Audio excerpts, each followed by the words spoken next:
Hello everyone, I'm Shireen. Welcome to the special edition of The Beer Garden. Today, along with Sarah, Steve, and Joe, and myself, there is a special guest here, Daniel Moor.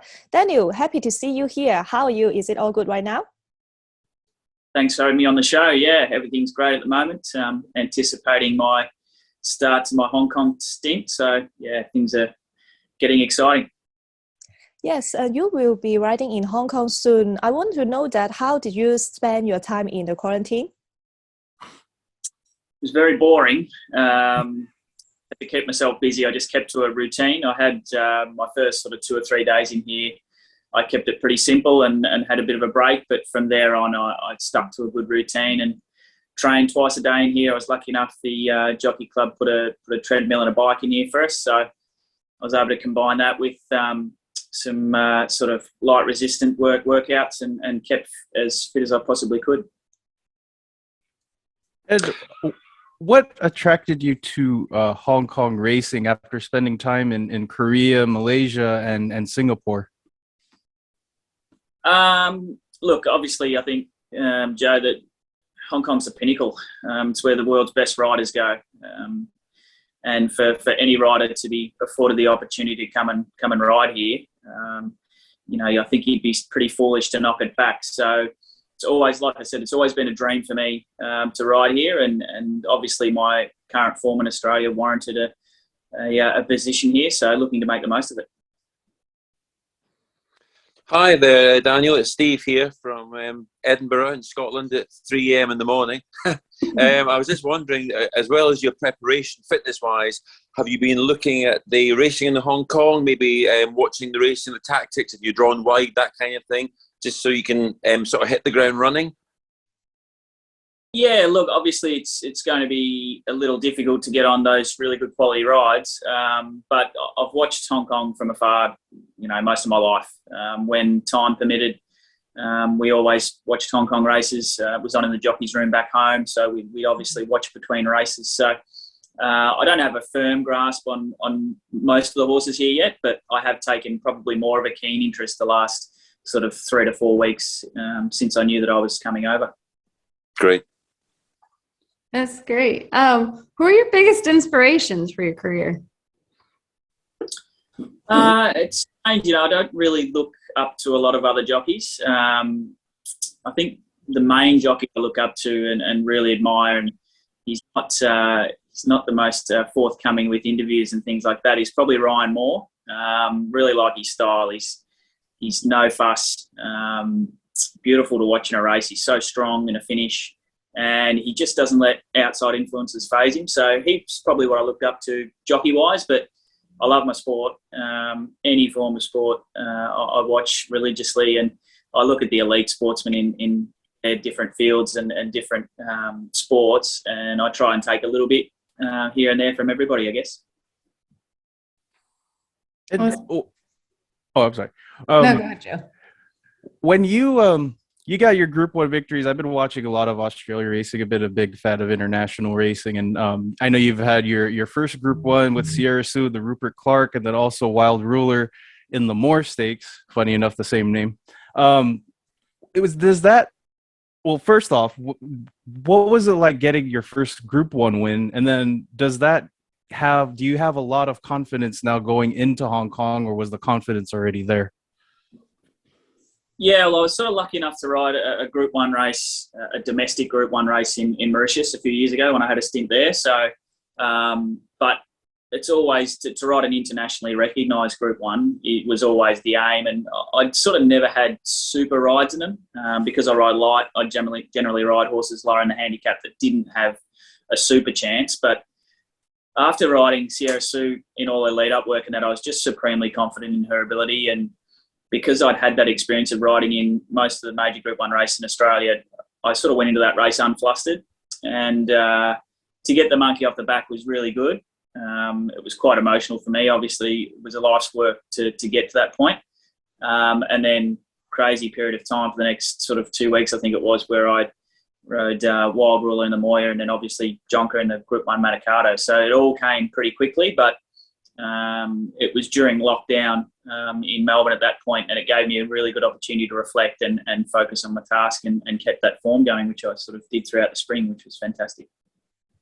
Wow. Yeah, and it was also a great birthday gift as well. Yeah.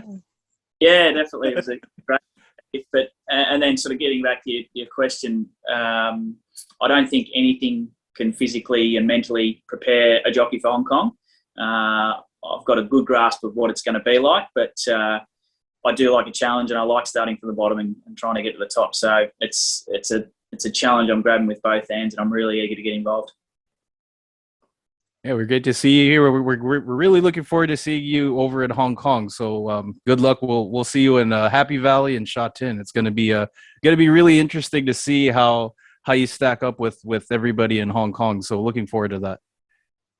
Thank you. Yeah, definitely. So Dan, you just had a great year, and you also have some riding experience internationally, and we are quite looking forward. The Hong Kong racing fans are very looking forward to see you riding in Happy Valley and Sha Tin soon.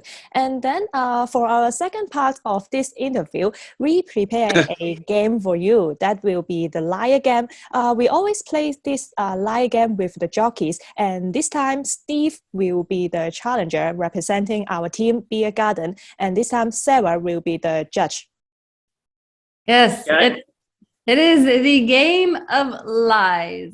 So we have 3 categories, and you have 30 seconds. And for example, if one of the categories is, types of grade or group 1 races in Hong Kong, Daniel, you could say, well, I can name 10, and Steve will have the option to either call you a liar, or he will have an option to say that he can name more, and you have 30 seconds to do so. And vice versa. So Daniel, when it comes to you, you can call Steve a liar, and then you will have to, then that will challenge Steve to name what he said he's going to name. Okay. All right. The first category is name countries in North and South America. What, me or anyone? Yeah, 10. Yeah, countries in North and South America. I'd have to say that's a lie. All right. Steve, are you a liar? You have to name 10 countries in North and South America, and go. Okay. Argentina, Bolivia, Brazil, Chile, Venezuela, Belize, Colombia, Paraguay, Mexico, America itself. How long have we got? Already? No, running out of time. Oh. Blown out of the there. Woo. It's tough under the wire, isn't it, Steve? It is, yeah. I had to do this against Zach Purton, so I understand. Oh, how many did I get? You got 11. I got, Did yeah. I really? Oh, I that's counted not bad 11. then. So you're good.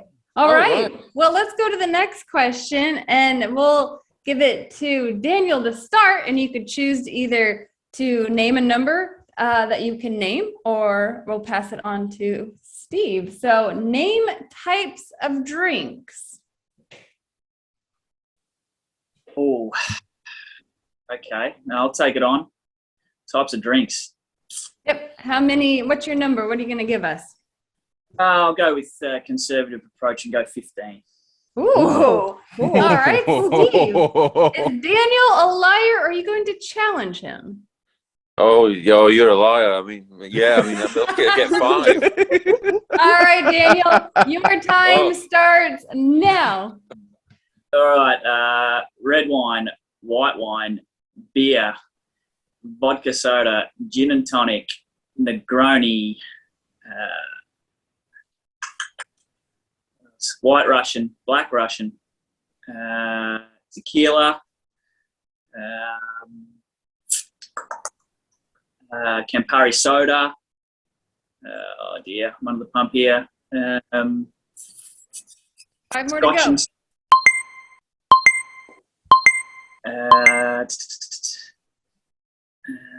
What else we got? Time's up. Oh. No good. Yeah. We got 11. Should go on specific types of red wine and things like that. So I didn't think smart there. So We would have let that one slide. That's a shame, really, because if you'd gone for 10, I think there's no way I would even have tried to beat you. So you're like an honorary winner in that one, I think. Yeah. Look, I buy a celebratory drink when I can, so I've got a few favourites there. All right. Well, the third and final category is name current jockeys and trainers in Hong Kong.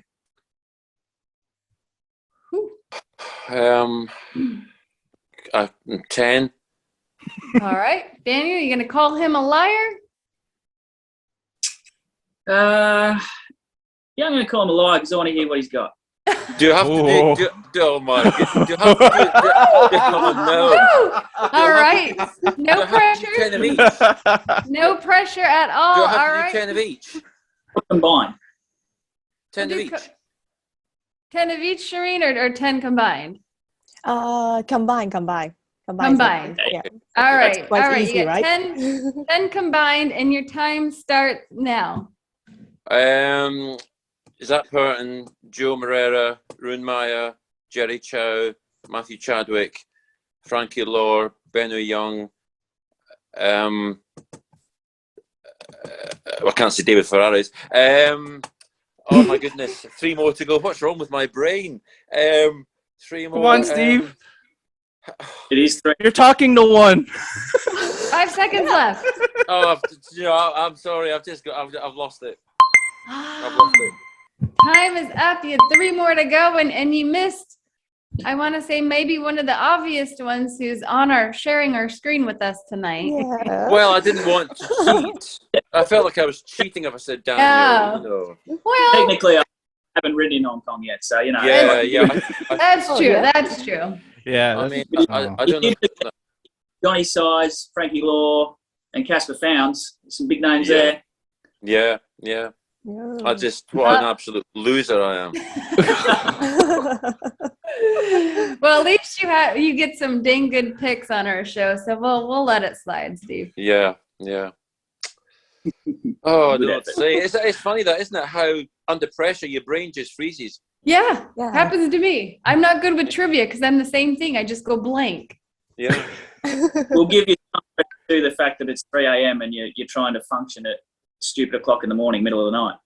Yeah, that's why I said before I asked you my question. That's why I said 3 a.m. because I knew I was about to do the liar game. So I was throwing in my disclaimer. Okay, I can edit the video and put this in our show. Yeah, okay. Yeah. Disclaimer. Steve's up at 3 a.m. Oh, bless your heart. Yeah, but it's good. It's good fun though. It was fun. It's I a fun peaked too show. early. I peaked too early with my South America. That was quite good, but it all went downhill from there. That was phenomenal, that effort. Gee whiz, I would have been flat out naming about 5, I reckon, which doesn't show great for my intelligence, but that was an outstanding effort, that.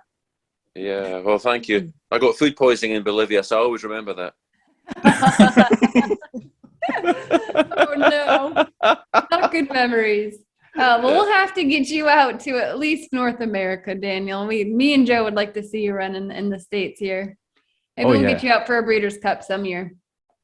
That'd be nice. There was I think when I just came out of my time as an apprentice, there was a small opportunity to go and ride it in New York, I think it was, but never sort of came about. But yeah, I watched the Breeders' Cup and the big races over there, Triple Crown and things like that. And I'd love to head out there one day. Yeah, you could take them all on here. Don't worry, we got your back. Yeah. Although I wouldn't run in New York this time of year because they've been canceled, I think a couple times so far because it's been so cold. Oh. Yeah, I don't find the cold all that attractive, so I might leave it for the summer months. Yes, exactly. Exactly. Yeah, so, Yeah, thank you. Yeah, right. Thank you for your time, Daniel, today. I'm sure now the Hong Kong racing fans will know more about you and wish you all the best. Yeah, thank Great. you very much for having me. Can't wait for all the crowds to be allowed back on course and I can meet everybody and have fun with the crowd. So hopefully we're not too far away from that. But yeah, thanks for having me on, guys. Yes, well, Great. hope to see you soon in Thank the you. racecourse. Thank you Good for luck. watching our show. See you next time. Bye-bye. Bye bye.